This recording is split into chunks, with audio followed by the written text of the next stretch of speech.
Okay, so we've got a ton of listener questions and comments all circling around this idea of life balance. Yeah, seems like everyone's really grappling with this. Definitely. And we've got some really fascinating material to dig into today.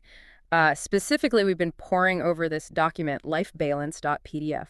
Absolutely, and it's packed with different perspectives and strategies. For sure. And that's kind of what we're all about on the deep dive, Right. Taking these complex ideas and really unpacking them to see what's actually useful, what we can apply in our own lives. Exactly. Let's get beyond the surface level stuff and find those nuggets of wisdom that can actually help us navigate this crazy balancing act. Right, because like we all know that feeling the day just flies by and you're like, wait, what did I even do today? Did I get anything done that actually mattered to me? Oh yeah, all too familiar. So the material we've got acknowledges the struggle right from the start, and it's pretty clear that feeling overwhelmed is like a universal experience. Universal's right. So where do we even start with this whole balancing act? What's at the core of this feeling of being off kilter, like we're always playing catch up? Well, it's interesting that the lifebalance.pdf kicks things off with a section called Life Talks. Okay, life talks.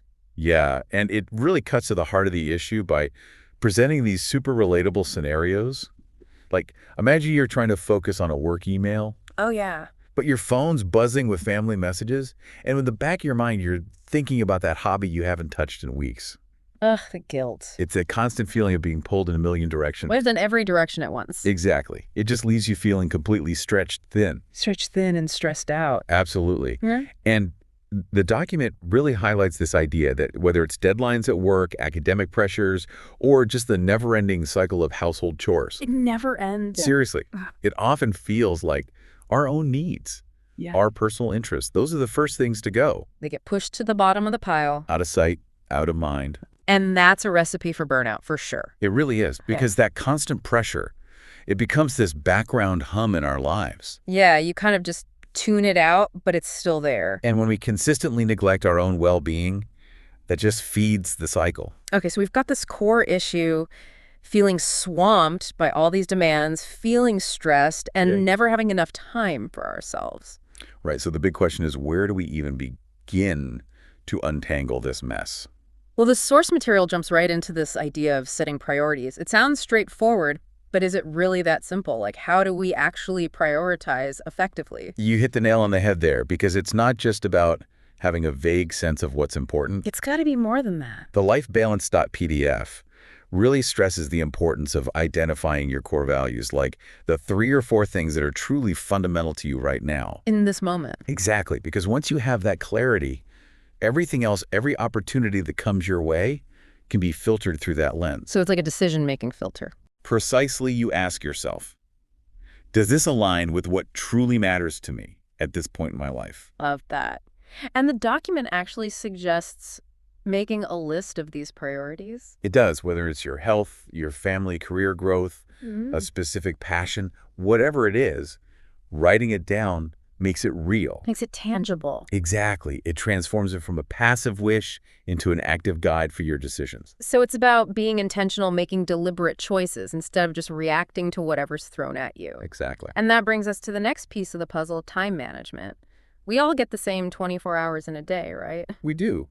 But some people just seem to navigate them way more effectively. Right. It's like they have some secret superpower. And the document really stresses that time is a limited resource.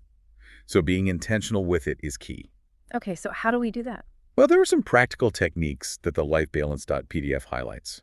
One that stood out to me was time blocking. Time blocking. Have you heard of that? I've heard of it, but honestly, I'm not sure I fully get it. It's basically taking your daily planner and assigning specific blocks of time, not just for work tasks, but for those personal priorities we were just talking about. Wait, so like scheduling in time for fun. Yeah, exactly. Yeah. Even if it's just 30 minutes for a walk or an hour to work on that hobby you love. I don't know. It feels weird to schedule in fun. I know it sounds a little counterintuitive, but it's about treating your downtime with the same respect as your professional commitments.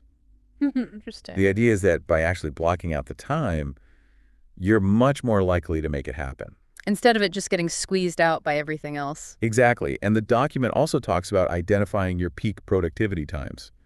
You know, those times a day when you're just laser focused. Oh, yeah. Definitely a morning person myself. So the idea is to schedule your most demanding tasks during those times when you're naturally at your best. That's smart. And of course, minimizing distractions is crucial.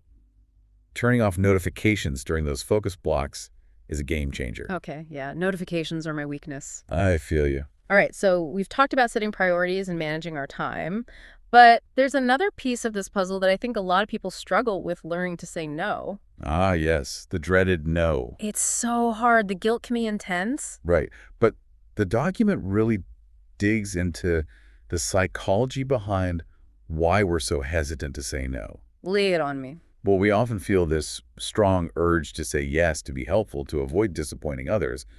Maybe it's just habit. Oh yeah, I'm a chronic people pleaser. But the lifebalance.pdf points out that this constant overcommitting is a recipe for burnout. Makes sense. Saying no isn't selfish. It's actually a form of self-respect. It's about protecting your limited resources, your time and energy, so you can devote them to the things that truly matter. So it's about setting boundaries. Exactly. Healthy boundaries. And that way you could actually be more present and effective in the commitments you do make. It's like every time you say yes to something that isn't a true priority, you're essentially saying no to something that is. That's a powerful way to think about it. And it's about being conscious of those trade-offs. Absolutely. Okay, shifting gears a bit. The source material also emphasizes the connection between our health and our overall sense of balance. How do those things fit together? Well, if we zoom out and look at the bigger picture, it becomes pretty clear that a healthy body and a healthy mind are the foundation of a balanced life. Yeah, you can't really function well if you're running on empty. And the document explicitly states that they're intrinsically linked. If you're constantly neglecting exercise, not eating well, skimping on sleep, Been there. it's virtually impossible to manage your responsibilities effectively, let alone enjoy your personal time. Right, those things aren't just extras, they're essential. Exactly. They're the pillars that support everything else. And the lifebalance.pdf even touches on the benefits of mindfulness and stress reduction techniques. Oh, yeah, those are crucial for maintaining mental clarity and emotional balance. Absolutely. Like you can't pour from an empty cup, right? And speaking of things that drain our energy, let's talk about our relationship with technology. The source material brings up this idea of a digital detox, which honestly feels more and more necessary these days. It really does, because it's kind of scary how much time we can spend glued to our screens without even realizing it. It's like it happens by osmosis. I know, right? And the document really highlights how this constant connectivity can blur the lines between work and personal life. You're never really off. Right. It makes it super hard to truly disconnect and be present. And I feel like that constant stream of information just adds to that feeling of overwhelm. Definitely. And the lifebalance.pdf also points out the negative impact of excessive screen time on sleep. Oh yeah, especially before bed. It can really mess with your sleep patterns, which, as we discussed earlier, directly impacts your energy levels and your ability to cope with stress. It's a vicious cycle. It is. But the good news is that taking deliberate breaks from technology can help. Like a digital detox. Exactly.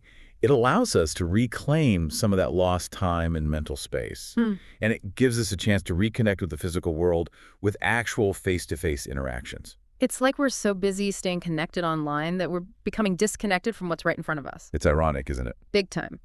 Now, the lifebalance.pdf actually includes this really relatable story about someone who is feeling totally swamped by work. Can you tell us a bit about that?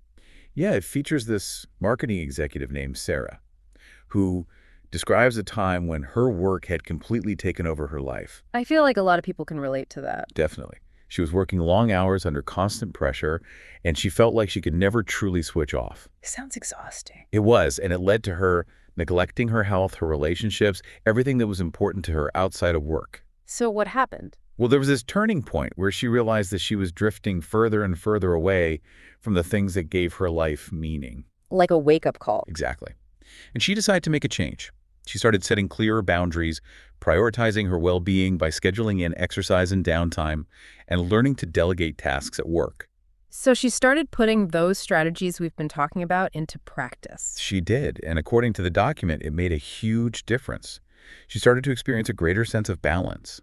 And not only did it increase her overall happiness, but it also improved her focus and productivity at work. That's awesome proof that taking care of yourself can actually make you better at your job. Absolutely. Yeah. It debunks that whole myth that you have to sacrifice your well-being for success. So as we wrap up this deep dive into maintaining life balance, what are the most crucial takeaways from the lifebalance.pdf that you want our listeners to remember? All right, let's recap the key insights.